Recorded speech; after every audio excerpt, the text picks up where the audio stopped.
Hello મિત્રો, સ્વાગત છે તમારું આજના મારા નવા મિની વ્લોગમાં વરહાળાનું. અમારે વરસાદ આવી ગયો છે, પાણી ભરાઈ ગયું છે ફૂલ. ખેતર આખા ભરાઈ ગયા છે.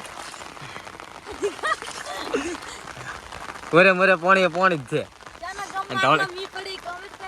અને ધોળી આવી ગયો છે નાવા તળાવમાં. બાકી મગફળી છે ને અમારે આખો ભરાઈ ગયો મગફળી છે.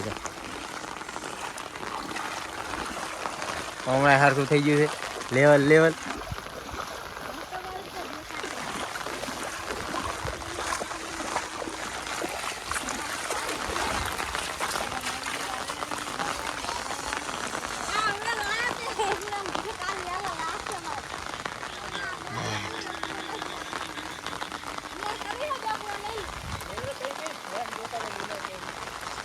બે ને સારા ત્રણ લઈ લે.